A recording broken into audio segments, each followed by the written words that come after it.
सो ये ब्लॉक है, इस ब्लॉक के ऊपर फोर्स एक्ट कर रही है। This is x axis. आपको ब्लॉक का एक्सेलरेशन कैलकुलेट करना है, एक्सेलरेशन ऑफ द ब्लॉक चाहिए। और यहाँ जो फोर्स एक्ट कर रही है, दैट फोर्स इज, फोर्स कितनी थी बताया कोई मुझे? 5 mg। 5 mg sir. 5 mg।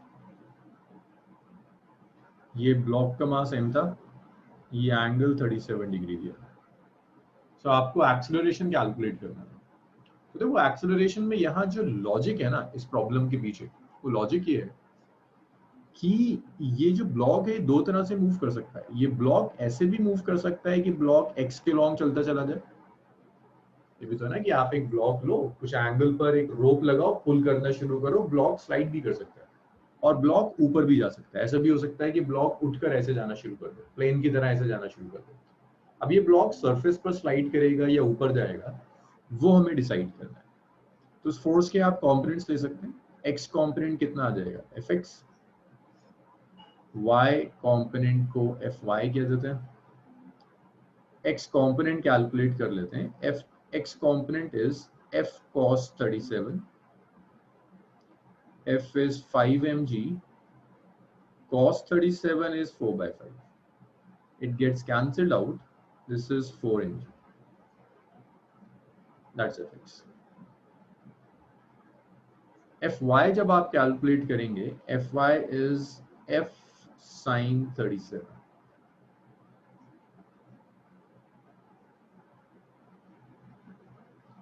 Directly apply कर रहा है अब्दुल्ला, कोई रोप वोप कुछ नहीं है, डायरेक्टली फोर्स अप्लाई कर रहा है।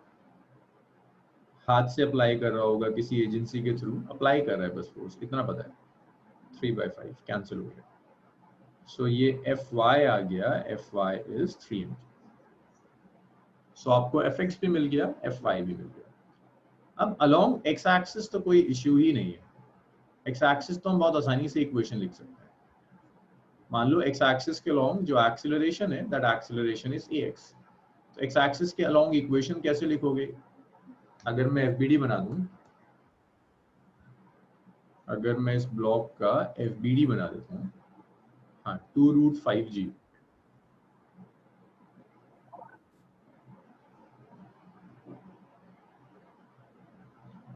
सो देखो इस ब्लॉक के ऊपर x के लॉन्ग जो फोर्स एक्ट कर रही है, दैट इज fx। x के along acceleration is ax। Downwards weight act कर रहा है mg। अपवर्ड्स एक नॉर्मल रिएक्शन होगा और ये ऊपर जा रहा होगा along a। So x axis के अलोंग तो एक ही फोर्स है fx, तो आप लिख सकते हो fx is max, fx is 4 mg is max, m से m कैंसिल हुआ and your ax is 4g. That's first equation. यहां तक बताइए किसी को अगर इसमें कोई डाउट है? सर हम यहाँ पे कैलकुलेट क्या कर रहे हैं कि मतलब ये ब्लॉक कहाँ को जाएगा? हम एक्सीलरेशन कैलकुलेट कर रहे हैं। मतलब क्या हम इसमें सर वो एक्सेलरेशन रिजल्टेंट फोर्स की मदद से भी कैलकुलेट कर सकते हैं ना? लेकिन उसके लिए आपको ये डिसाइड, रिजल्टेंट फोर्स से भी कैलकुलेट कर सकते हैं, लेकिन फोर्सेस सिर्फ इस डायरेक्शन में एक्ट नहीं कर रही ना। वेट नीचे एक्ट कर रहा है, वो टफ हो जाएगा जो तुम कह रहे हो। यहाँ वेट एक्ट कर रहा है, ये नॉर्मल ये फोर्स, तो एम वेट और इसे ऐड करना एक मुश्किल था। इसीलिए हम ये रिजोल्यूशन वाला पार्ट चूज कर रहे हैं। तो वरना पैरेललोग्राम लॉ लगा के नहीं हो सकता ना? अभी तो हमें ये भी नहीं पता कि नॉर्मली एक्शन एक्ट करेगा नहीं करेगा।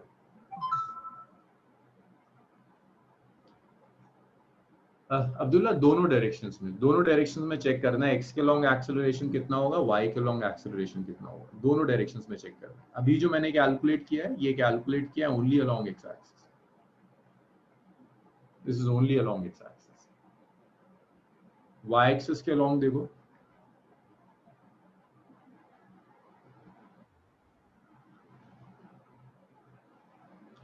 जब वाई एक्सिस के अलोंग आप सॉल्व करोगे, सो देखिए y के अलोंग कितनी फोर्सेस एक्ट कर रही हैं। एक mg एक्ट कर रहा है, एक नॉर्मल रिएक्शन, ये ऊपर जा रहा है विद सर्टेन एक्सेलरेशन। हाँ अब्दुल्ला का डाउट है आप मुझे फिगर समझा। अच्छा देखो अब्दुल्ला, ये ब्लॉक है, mass of the block is in, इस ब्लॉक पर एक फोर्स एक्ट कर रही है 5 mg, दैट्स इट। आपको ब्लॉक का एक्सेलरेशन चाहिए। ब्लॉक के एक्सेलरेशन के लिए मैंने इस मोशन को दो पार्ट्स में डिवाइड किया हुआ है, एक्स और वाई एक्सिस के लॉन्ग। तो पहले मैंने फोर्स को रिजॉल्व किया एक्स के लॉन्ग, फोर्स को रिजॉल्व किया वाई के लॉन्ग, एक्स एक्सिस के लॉन्ग एक्सेलरेशन लिया, जैसे हम इक्वेशन ऑफ मोशन लिखते हैं।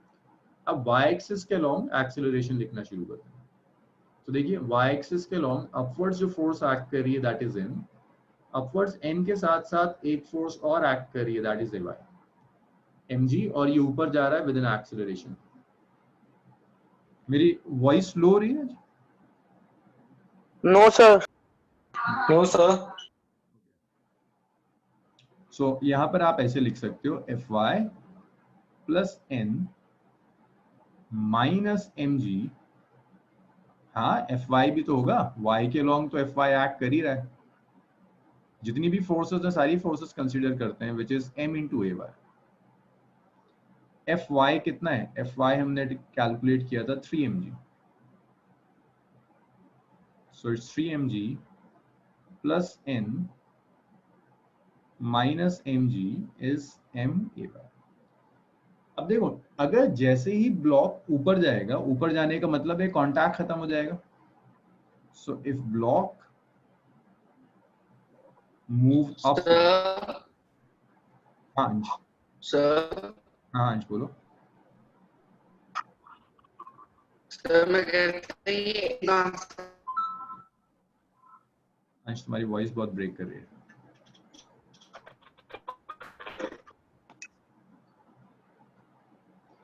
हाँ अंश दोबारा बताओ या टाइप कर दो। सर आ रही है? हाँ अब आ रही है बेटा। सर मैं कहता ये एन कहाँ से आ गया? इन नॉर्मली एक्शन है, जब कांटेक्ट होगा तो नॉर्मली एक्शन तो एक्ट करेगा ही करेगा, डाउनवर्ड्स वेट एक्ट करेगा, ये नॉर्मली एक्शन एक्ट करेगा। अब जैसे ही ब्लॉक ऊपर जाएगा ये ग्राउंड के साथ कांटेक्ट खत्म कर देगा। कांटेक्ट खत्म करने का मतलब है एन जीरो हो जाएगा। भाई एन तो कांटेक्ट की वजह से आ रहा है, अगर कांटेक्ट ही खत्म हो जाए तो एन जीरो हो जाएगा। एन जीरो रख दीजिए, वैल्यूज रख दीजिए इसमें। इसे इक्वेशन नंबर 1 कहा था, इसे 2 कह देते हैं, इसे 3 कह देते हैं। दोबारा देख लीजिए एन इक्वल टू जीरो होने का रीजन, जैसे ही कांटेक्ट खत्म होगा नॉर्मली एक्शन कांटेक्ट फोर्स है जीरो देगा। आप 3 को 2 में रख दीजिए। तो जैसे ही आप 3 को 2 में रखेंगे, this is 3 mg plus 0 minus mg is ma।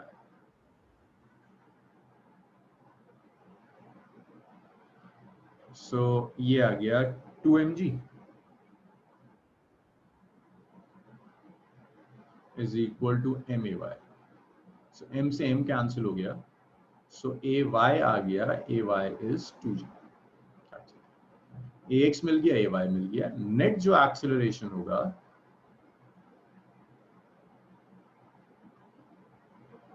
net acceleration A is vector sum of ax plus ay.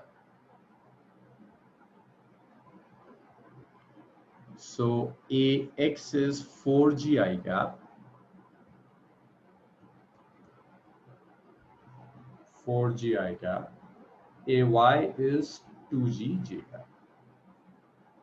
ये नेट एक्सेलरेशन। और अगर आप इसका मैग्नीट्यूड लेना चाहते हो तो इट्स रूट ओवर 4g का square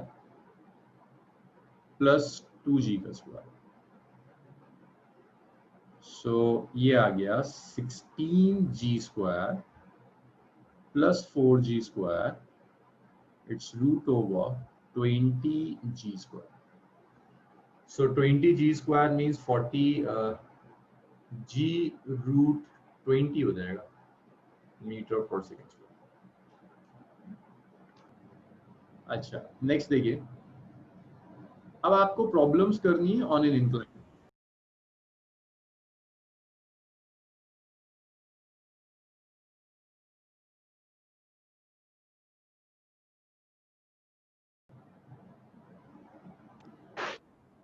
so this is angle theta. यहां आपने एक बॉडी रख दी ओवर द इंक्लाइन। सो देखिए इंक्लाइन प्लेन का रूल है, जब भी आप किसी बॉडी को इंक्लाइन प्लेन पर रखोगे, you need all forces either along the plane और परपेंडिकुलर टू द प्लेन। जब भी आप इंक्लाइन प्लेन पर किसी बॉडी को रखोगे, आपको सारी फोर्सेस चाहिए along the plane and perpendicular to the plane.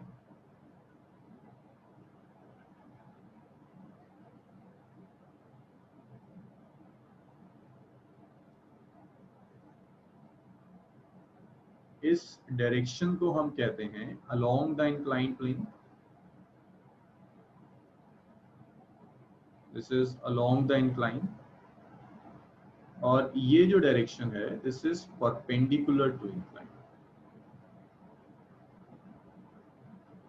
तो जैसे ही आपको इंक्लाइन प्लेन देगा, पहला रूल है सारी फोर्सेस अलोंग द इंक्लाइन और परपेंडिकुलर टू द इंक्लाइन होनी चाहिए।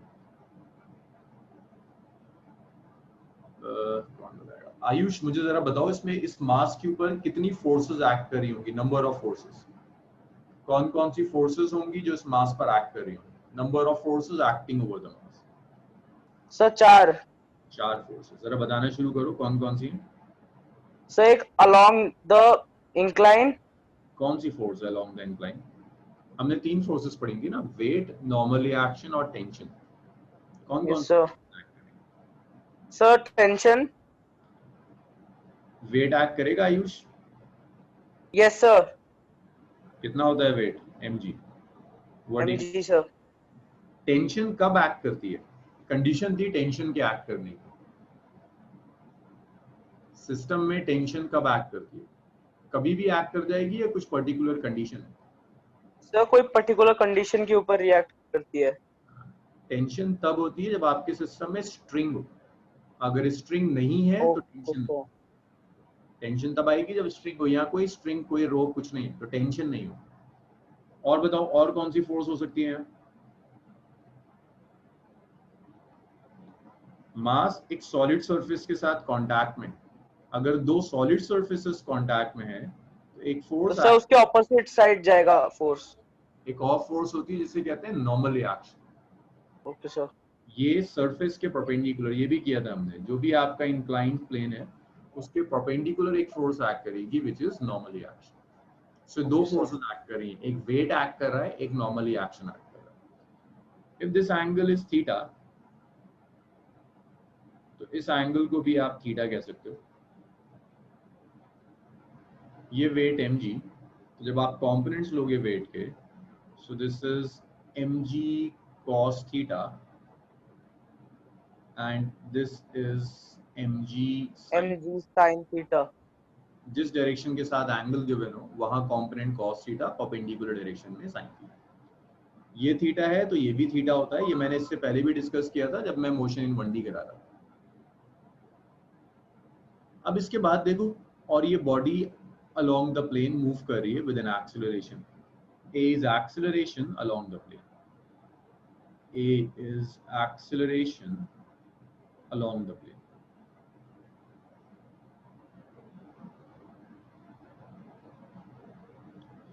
दिव्यांशी मुझे बताओगे परपेंडिकुलर टू द, अगर मैं इसका एफबीडी बनाता हूं अलग से, रुको जरा मैं एफबीडी बना दूं फिर तुम बताना शुरू करना। सो एक फोर्स नॉर्मल एक्ट कर रही है इस डायरेक्शन में, एक mg cos theta, mg sin theta, और ये डाउनवर्ड्स आ रहा है, डाउन द प्लेन आ रहा है with an acceleration. This is normally action, this is mg cos theta, this one is mg sin theta, and this is acceleration. Divyanshi मुझे equation बताओ perpendicular to the plane क्या equation होगी?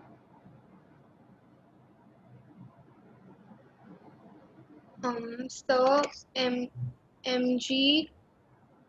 mg cos theta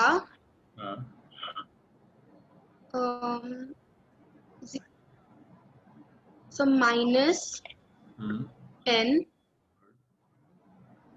is equal to 0. Yes. भाई इस direction में कोई acceleration नहीं है, एक्सेलरेशन हो रहा है अलोंग द इंक्लाइंड प्लेन, यहाँ कोई एक्सेलरेशन नहीं है। जब कोई एक्सेलरेशन नहीं है तो कोई फोर्स, दैट मींस इक्विलिब्रियम है परपेंडिकुलर टू इंक्लाइंड प्लेन, तो 0 आ जाएगा। तो आप यहाँ से लिख सकते हैं n होगा mg cos theta, n is mg cos theta. इसमें कोई डाउट किसी को? Perpendicular to the inclined plane,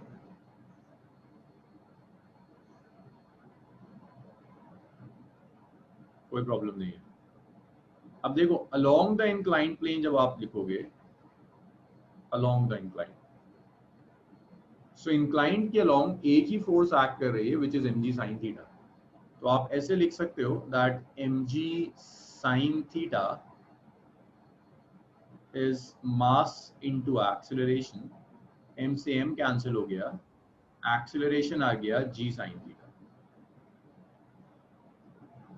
acceleration आ गया it's g sin theta. Along the inclined plane सिर्फ एक ही फोर्स एक्ट कर रही है mg sin थीटा, तो इसी फोर्स लिखते हैं mass into acceleration, so a मिल गया g sin थीटा। नेक्स्ट देखिए, नेक्स्ट प्रॉब्लम है पुली के ऊपर। अब पुली आना शुरू हो जाएंगी आपकी कैलकुलेशन। सो देखो अगर मैं आपको एक पुली दे रहा हूं, ये सिंबल है पुली का,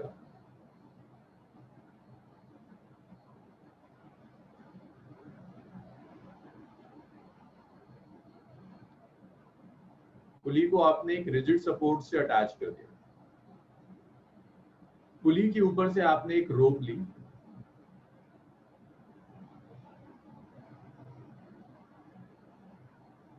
ये रोप है, इस रोप को आप ओवर द पुली लेते हैं और इस रोप से ऐसे करके आपने दो मासेस अटैच किए। तो ऐसे पुली के ऊपर से आपने रोप ले गए, ये पुली है, और इससे दो मासेस अटैच कर दिया आपने, दो ब्लॉक्स अटैच कर दिए, एक यहाँ अटैच कर दिया और एक यहाँ अटैच कर दिया। दो ब्लॉक्स अटैच किए हुए हैं, एक M1 दूसरा M2, और M2 is very very greater than M1। Ayush इसे समझने की कोशिश करो, समझ में आएगा, लास्ट क्लास से कोई रिलेशन नहीं। M2 is very very greater than M1। Okay sir. So देखो यहाँ होगा क्या, आपने रोप ली, पुली के ऊपर से लेकर गए और आपने दो मासेस अटैच कर दिए। जो हैवी मास होगा वो डाउनवर्ड जाएगा, जो लाइट मास होगा वो अपवर्ड जाएगा। This is acceleration A and this is acceleration A. Heavy mass A acceleration से नीचे आ रहा है, लाइटर मास सेम एक्सेलरेशन से ऊपर जा रहा है। आपने जो स्ट्रिंग ली हुई है यहाँ, string is massless, string massless लेने की वजह से यहाँ हर साइड टेंशन सेम होगी। जानवी मुझे बताना शुरू करो, M2 पर नंबर ऑफ फोर्सेस क्या क्या दिख रही हैं? Janvi, forces acting on M2, क्या क्या फोर्सेस एक्ट कर रही है? So gravitational force. हाँ गुड, M2G हो गया। और बताओ और कौन सी फोर्स एक्ट करेगी? Normal reaction. नॉर्मली एक्शन कहाँ से आ जाएगा? नॉर्मली एक्शन तो तब आएगा जब सॉलिड सरफेस होगी, यहाँ तो स्ट्रिंग है। Sir tension For tension. Tension act करेगी ऑफ कोर्स। इस तरह से जब M1 लोगे, M1 में भी क्या क्या फोर्सेस एक्ट करेंगी? डाउनवर्ड्स एक्ट करेगा M1G वेट, अपवर्ड्स एक्ट करेगा टेंशन। स्ट्रिंग मासलेस है इसलिए दोनों साइड टेंशन सेम होगी, एक ही तो स्ट्रिंग है, दोनों साइड टेंशन सेम है। अब अगर मैं M2 का FBD बनाता हूँ, मेत्री जल्दी से मुझे M2 की इक्वेशन बताना शुरू करो। M2 पर क्या क्या फोर्सेस काम करेंगे? So M2G M2G और tension T. टेंशन T, और ये कहाँ जा रहा है? Downwards with an acceleration. Yes. तो इक्वेशन ऑफ मोशन बताओ मेत्री, इक्वेशन ऑफ मोशन क्या होगी? So M2G M2G good, minus T हाँ is equal to M2। M2A. भाई मोशन का डायरेक्शन पॉजिटिव होगा ना, मोशन डाउनवर्ड्स है तो M2G पॉजिटिव, T ऊपर एक्ट कर रहा है negative, is equal to M2A। Ayush मुझे FBD बताओ इसका। मोशन डाउनवर्ड्स हो रहा है ना, तो डाउनवर्ड्स जो फोर्स एक्ट करेगी उसे पॉजिटिव लेंगे, मोशन की ऑपोजिट डायरेक्शन में जो फोर्स एक्ट कर रही है उसे नेगेटिव लेंगे, इसलिए M2G पॉजिटिव है और T नेगेटिव। आयुष अब मुझे बताओ, M1 का FBD बना रहा हूँ, क्या क्या फोर्सेस एक्ट कर रही है over M1 with proper direction? जल्दी। टेंशन T1 और T और ग्रेविटेशनल का M1G। डाउनवर्ड्स, और जा कहाँ रहा है M1? से M1 से डाउनवर्ड सर है। देखो जरा ढंग से डायग्राम में, Upwards. upwards sir, upwards. Sorry sir. Equation बताओ किसे पॉजिटिव लोगे, टी या m2 m1g? सर टी को सर, टी नहीं सॉरी सर, टी पॉजिटिव लेंगे। में जो भी एक्ट करेगा ना, मोशन अपवर्ड्स है तो अपवर्ड्स डायरेक्शन पॉजिटिव है, तो मोशन के डायरेक्शन में जो होगा पॉजिटिव, ऑपोजिट डायरेक्शन का नेगेटिव। तो उसे आप लिखोगे t minus Okay, sir. m1g is m1, that's two equation। अब इन दो इक्वेशंस को यूज कर आप एक्सेलरेशन भी कैलकुलेट कर सकते हैं, टेंशन भी कैलकुलेट कर सकते हैं। सो देखो आप एक काम कर सकते हो, एडिंग 1 and 2, मैं दोनों को ऐड कर देता हूँ। जब आप ऐड करेंगे, सो this is m2g minus t is m2 है, और t minus m1g को मैं बस ऑर्डर चेंज कर रहा हूँ, minus m1g plus t is m1, sorry tension cancel हो गया, ये बच गया m2g minus m1g is m2a plus m1। यहाँ से आप a कॉमन ले लीजिए, जब आप a कॉमन लोगे that's m2 plus m1 is m2g minus m1। सो यहाँ से आप इजीली a कैलकुलेट कर सकते हैं, that a is m2g minus m1g by m2 plus m। So that's acceleration।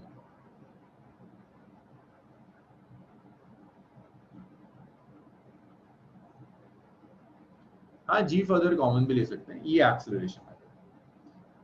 अब इस एक्सेलरेशन को आप ऐसे भी कर सकते हो कि या तो ये फॉर्मूला याद रख लो, या ये दो इक्वेशंस लो, इन दो इक्वेशन से कैलकुलेट कर लो, या फिर एक मेथड और भी है, इसको ऐसे भी लिखते हैं नेट डाउनवर्ड फोर्स और net unbalance force.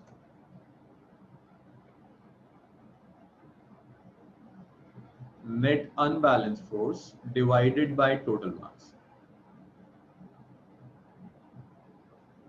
It's net unbalanced force by total mass। हाँ आयुष जी कॉमन भी ले सकते हैं, तो इसको ऐसे लिख सकते हो, देखो m2 plus m1 तो टोटल मास हो गया, नेट अनबैलेंस फोर्स का मतलब है यहाँ ये जो फोर्स एक्ट करी ना m2g, इसे बैलेंस करने की कोशिश करेगा m1g। अगर ये दोनों इक्वल होते तो नेट फोर्स जीरो हो जाती, बट m1g कम है, तो नेट अनबैलेंस फोर्स कितना है, m2g minus m1g। ये जो आया था ना फॉर्मूले में, इसे हमने नेट अनबैलेंस फोर्स कर दिया। So net unbalance force is this m2g minus m1g। सो पुली के बेसिक्स ये हैं कि जो भी मासेस कनेक्टेड होंगे आप एफबीडी बनाओगे, हर मास की इक्वेशन लिखोगे, उस इक्वेशन से आप टेंशन, एक्सेलरेशन सब कैलकुलेट कर सकते हैं। इतना लिखिए, कुछ बेसिक प्रॉब्लम्स करते हैं, फिर इसे कॉम्प्लिकेटेड करते चले जाएंगे, इसमें चीजें ऐड करते चले जाएंगे। अगर मेरी दोनों मासेस सेम होंगे तो नेट बैलेंस फोर्स जीरो हो जाएगी, एक्सेलरेशन जीरो हो जाएगा, दोनों बैलेंस कर जाएंगे ना, एक दूसरे को ऊपर नीचे मूव नहीं करेंगे। एक चीज और इंपॉर्टेंट है कि ये जो एक्सेलरेशन है ये जी से कम होता है। अगर एक मास को मैं रिलीज कर दूं वो नीचे जाएगा, वो एक्सेलरेशन ज्यादा होगा as compare to connected motion. अच्छा, पुली को कनेक्टेड मोशन भी कहते हैं क्योंकि दोनों मासेस एक दूसरे से कनेक्टेड है, इंडिपेंडेंटली मूव नहीं कर रहे, एक दूसरे से कनेक्ट होके मूव कर रहे, कनेक्टेड मोशन भी कहते हैं। सो देखो इसी में अगर वो मासेस की भी वैल्यू दे दे आपको,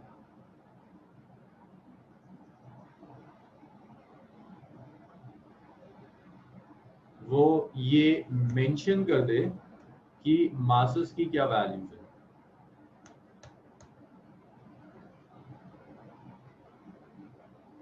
तो कहता है ये 5 kg का मास है,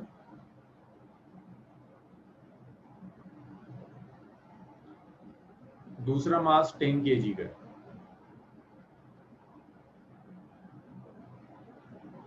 हाँ अब्दुल्ला, ये फॉर्मूला आएगा लेकिन उसकी जरूरत नहीं है, देखो तुम्हें खुद दिख जाएगा इस न्यूमेरिकल में कि वो टेंशन वाला फॉर्मूला बेवजह कैलकुलेट करने वाली थी। देखो जब इसे सॉल्व करोगे, सो एक्सेलरेशन जो होगा, acceleration is net unbalance force which is m2g minus m1g by m1 plus m2। so m2 is 10, it's 10g, m1 is 5g divided by m1 plus m2 which is 5 plus 2। हाँ same figure है, same. So 10g minus 5g 5g हो गया 5g by 15. So ये आ गया 50 by 15 10 by 3. So ये acceleration हो गया which is 10 by 3 meter per second square. So ये acceleration है. और याद रखिएगा m2 का डाउनवर्ड्स एक अपवर्ड्स. टेंशन चाहिए, टेंशन के लिए किसी एक का एफबीडी बना लो. किसी भी एक के एफबीडी से आप टेंशन कैलकुलेट कर सकते हैं. जरूरी नहीं कि m1 का बनाओ या जिसका तुम्हारा दिल चाहे उसका एफबीडी बना दो. किसी एक के एफबीडी से आप टेंशन कैलकुलेट कर सकते हैं. मान लो मैंने ये 10 kg ले लिया. डाउनवर्ड्स वेट एक्ट कर रहा है 10g, अपवर्ड्स टेंशन एक्ट कर रही है t. It's going downwards with an acceleration. जब आप इक्वेशन लिखोगे that's 10g minus t is equal to ma 10a. So it's 100 minus t is 10 into a. a कितना है 10 by 3. So आ गया 100 minus t is 100 by 3. t आ गया 100 minus 100 by 3. So t आ गया it's 200 by 3 Newton. तो जो tension है that tension is 200 by 3 Newton. So tension अगर इसी प्रॉब्लम को मैं थोड़ा सा मॉडिफाई करूं,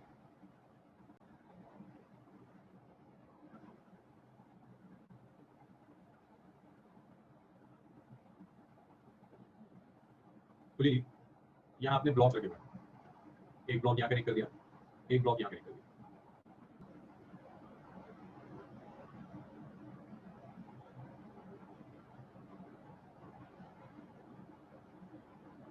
ये 10 kg, ये 5 kg. ये प्रॉब्लम है, लेकिन मैं पहले m1 और m2 की टर्म्स में सॉल्व कर रहा हूं. बाद में m1 m2 की वैल्यू रख दूंगा. मैं से m1 और m2 की टर्म्स में सॉल्व कर रहा हूं, बाद में m1 और m2 की वैल्यूज रखेंगे.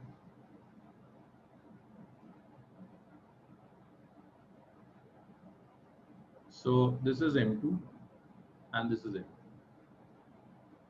अब देखो यहाँ पर m1 पर जो फोर्सेस एक्ट कर रही होंगी, युवराज कितनी फोर्सेस एक्ट कर रही हैं m1 पर? जल्दी जल्दी बताना शुरू करो.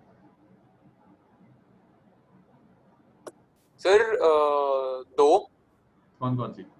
सर एक तो नीचे जो जाएगी, क्या होगा नाम? Sir gravitational force weight mg. और सर जो राइट साइड को जाएगी, क्या होगा नाम? Sir tension.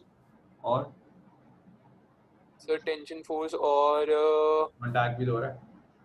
अच्छा हाँ सर सॉरी, कॉन्टैक्ट हो रहा है नॉर्मली. हाँ m2 जी पर जो फोर्सेस एक्ट करेंगी, सर m2 पे ग्रेविटेशनल और टेंशन. ये डाउनवर्ड्स आ रहा है विद एन एक्सेलरेशन है, ये राइटवर्ड्स जाएगा विद एन एक्सेलरेशन. एक्सेलरेशन है. तो मैं m1 का एफबीडी बना रहा हूँ. मुझे m1 की इक्वेशंस नहीं, अब तुम नहीं बताओगे, गौरव बताएगा. गौरव m1 की इक्वेशन बता दो x और y के लो. Sir m1g minus n is equal to 0. Good. और x के अलोंग देखो, x के अलोंग के अलोंग अगर हम सॉल्व करेंगे तो y के अलोंग एक n एक्ट कर रहा है, एक m1g एक्ट कर रहा है और कोई मोशन नहीं है. जब आप y एक्सिस के अलोंग सॉल्व करोगे तो n1 minus m1g is 0. So n is m1g. x axis के अलोंग बताओ क्या क्या फोर्सेस हैं? Tension is equal to mass into acceleration. So mass is m1.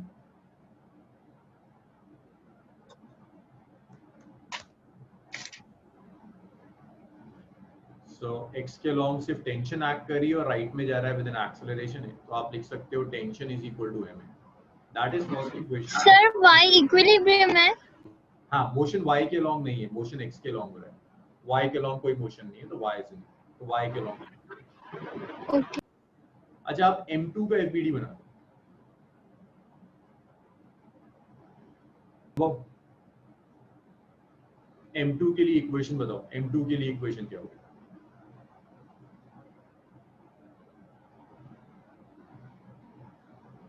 अनुभव. Yes sir. हाँ, इक्वेशन बताओ m2 के लिए. m2g plus a minus t is equal plus to क्यों होगा? m2g minus t, minus T या ऑपोजिट है, is equal to m2a। That's equation number 3। ये इक्वेशंस हो गई। सो आप ऐड कर सकते हो 1 और 2 को। 1 और 2 को जब आप ऐड करोगे, 1 और 2 नहीं, 1 और 2 से फायदा नहीं होगा, 2 और 3 से फायदा होगा।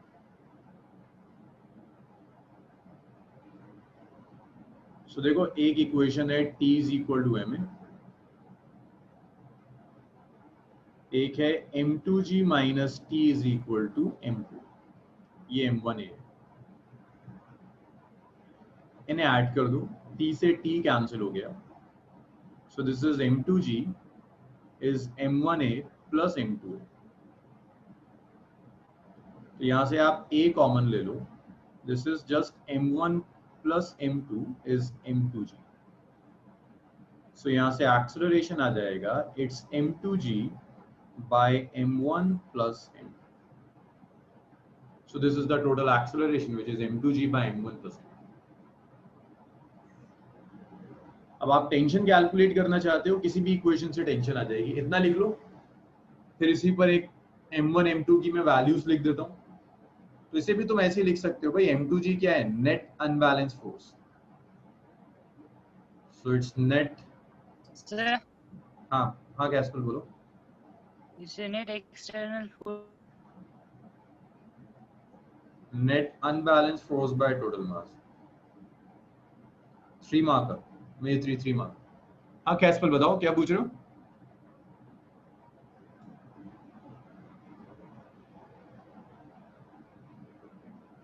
सर हाँ वो मैं कह रहा था कि अगर m1 एक्सटर्नल फोर्स भी कह सकते हैं सर कि नेट नहीं, अगर m1 पे ऑपोजिट में एक फोर्स लग रहा होगा तो माइनस भी कर सकते हैं। अगर तुम बाय हैंड या किसी और सोर्स के थ्रू तुम एक फोर्स और लगा दो, मतलब तुम ऐसे कह रहे हो कि सिर्फ ये फोर्सेस नहीं है, एक फोर्स और है, एक F1 और है, किसी तरह से आपने अप्लाई करी, तो यस प्लस F1 को भी लेना पड़ेगा आपको इक्वेशन में। So equation will be m2g minus t minus F1। Sir ये आपने नेट अनबैलेंस फोर्स की लिखा है सर, यहाँ पे तो सिर्फ m2g आ रहा है ना। सिर्फ m2 ही तो आ रहा है, क्योंकि m1g तो बैलेंस्ड हो गया इनसे, तो अनबैलेंस फोर्स तो सिर्फ m2g है जिसकी वजह से मोशन हो रहा है। Okay sir, okay. m1g तो n से बैलेंस हो गया ना। देखो अगर मैं इसी पुली को इंक्लाइन प्लेन पे लगा, अगर मैं इसी पुली को इंक्लाइन प्लेन पे लगा, थोड़ा सा तेज चलता है, ये है इंक्लाइन प्लेन, ये एंगल ऑफ इंक्लिनेशन थीटा, यहाँ रख दी मैंने पुली, 2 मासेस अटैच कर दिए,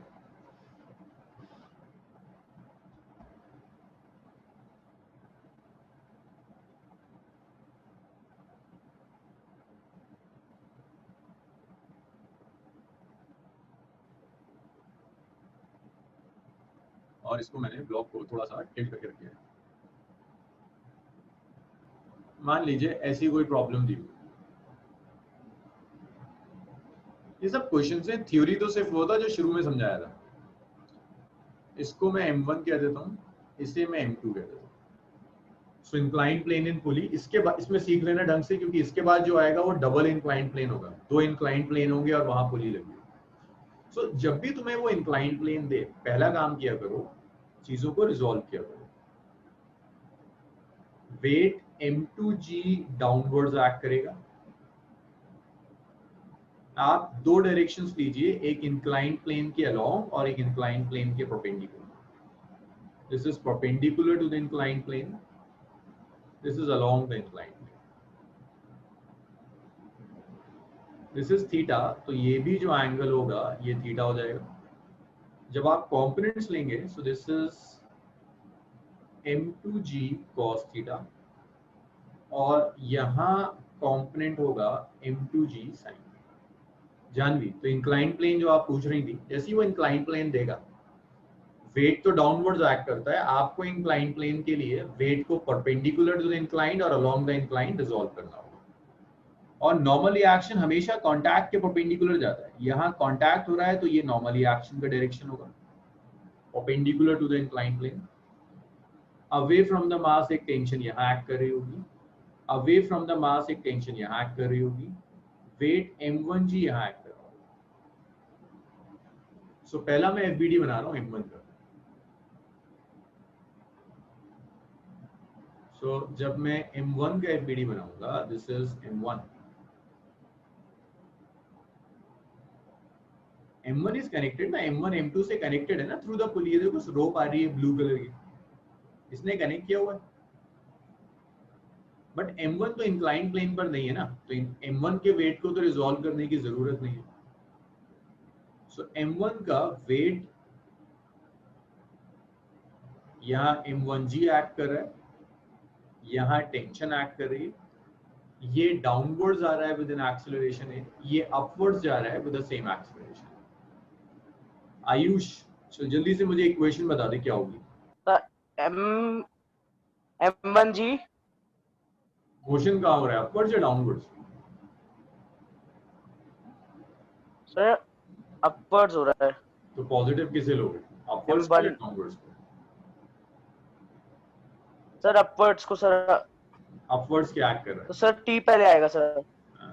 और सर टेंशन सर माइनस हाँ, t को पॉजिटिव लिया और वो m1g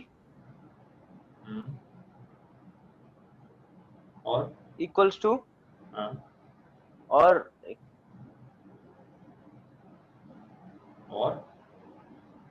सर उसके बाद सर लिखेंगे हम MA m1a M1।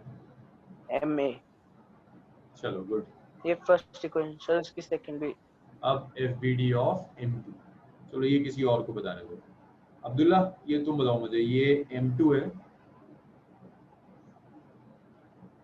This is M2, एक फोर्स डाउनवर्ड्स एक्ट कर रही है which is m2g sin theta, एक टेंशन अपवर्ड्स एक्ट कर रहा है t, डाउन द प्लेन जा रहा है विद एन एक्सीलरेशन है, ये है m2g cos थीटा और ये normal reaction n perpendicular to the incline.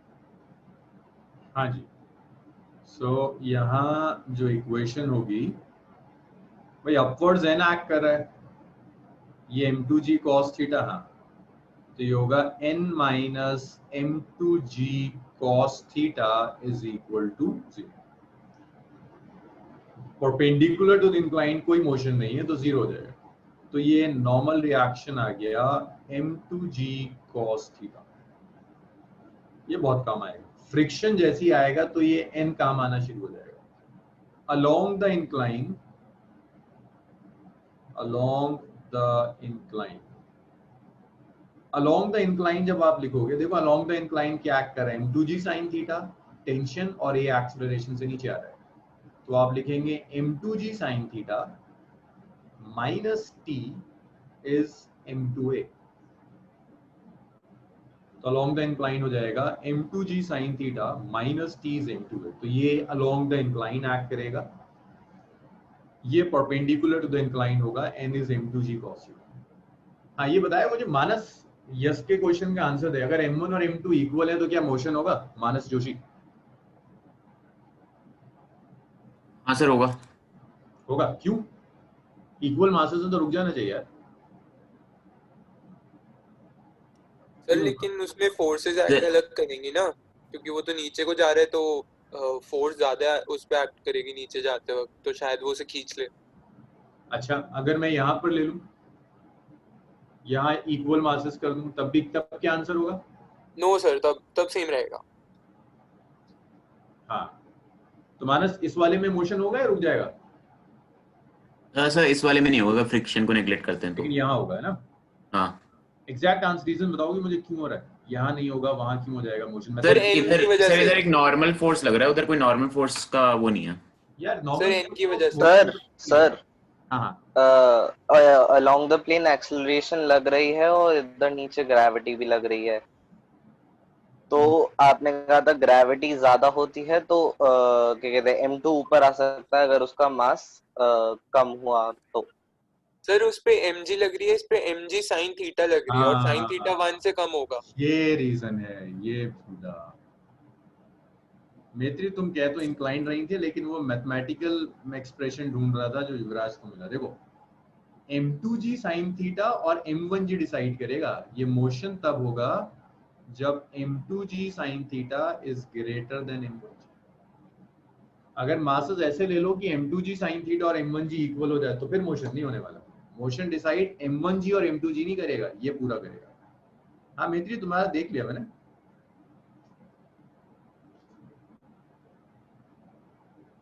Sir वो ग्रेटर देन नहीं होगा, लेस देन होगा। नहीं, ये तो नीचे आ रहा है ना, ये ऊपर जा रहा है। सर mg sin थीटा कम नहीं होगा mg से? ना पता, m2g sin थीटा अगर m1g से कम होता तो ये तो ऊपर चढ़ जाता है, तो नीचे आ रहा है। ओ हाँ, थैंक यू सर हाँ मित्री, तो वो लेकिन बड़ा केस होगा, मुझे रीजन तो समझा दीजिए। रीजन मतलब अगर बड़ा होगा तो मोशन होगा। m थीटा की वैल्यू ऐसी होनी चाहिए कि m2g sin थीटा m1g से ज्यादा होना चाहिए, तभी तो मूव करेगा। देखो इंक्लाइंड प्लेन के अलोंग मोशन किस फोर्स की वजह से हो रहा है मित्री?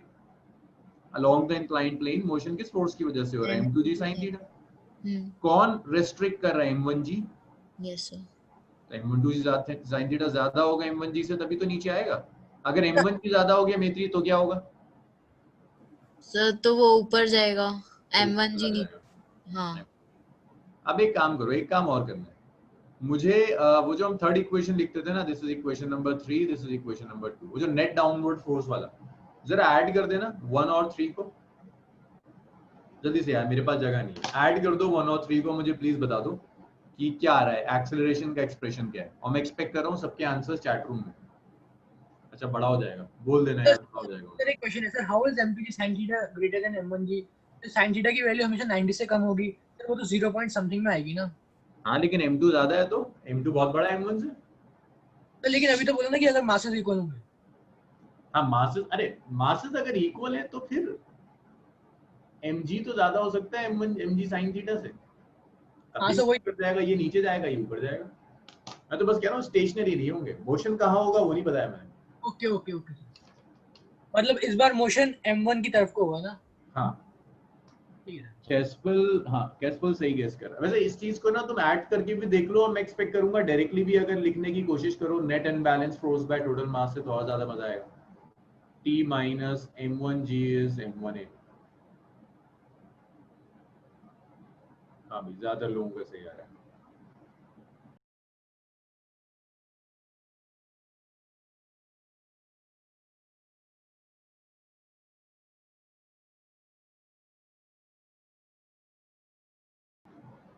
m1a plus a।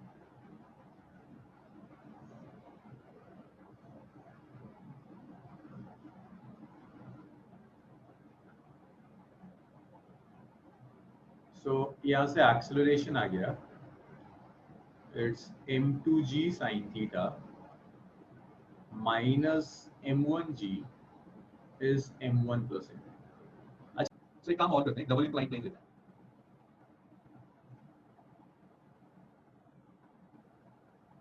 Double incline plane ले लिया, ये कोई पूछ रहा था अगर डबल इंक्लाइन प्लेन लेते हैं।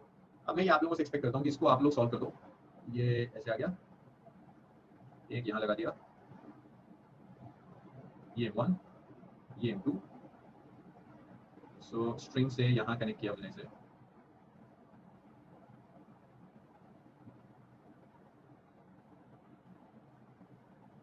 दिस एंगल इज थीटा 1, इस एंगल को थीटा 2 कहते हैं। और मैं आपको ये बता रहा हूँ कि मोशन इस डायरेक्शन में हो रहा है और ये अपवर्ड्स जा रहा है विद इन एक्सेलरेशन। मुझे इक्वेशन ऑफ मोशन लिखकर दिखा दो। नॉर्मली एक्शन, यहाँ इस वाले नॉर्मली एक्शन को n1 कह देना। 4 इक्वेशंस बनेंगी, चारों इक्वेशंस बनाओ फिर मैच करें। मैं डायरेक्ट लिख दूंगा इक्वेशन।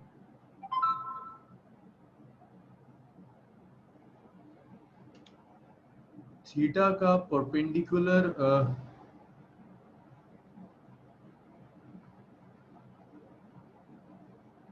ये होगा ना, यहाँ m1g। सुधांशु मेरे क्वेश्चन नहीं समझ में आया, अगर तुम रेजोल्यूशन के लिए कह रहे हो तो मैं करके दिखा रहा हूँ। This is m1g cos theta 1, this is theta 1, this is m1g sin theta 1। चलो गुड अब्दुल्ला, सब मैच कर रहा है। अगर M2G theta 2, M2G cos theta 2, M2G sin theta 2। ये सुधांशु अब बताओ मुझे एग्जैक्ट कहाँ प्रॉब्लम आ रही थी?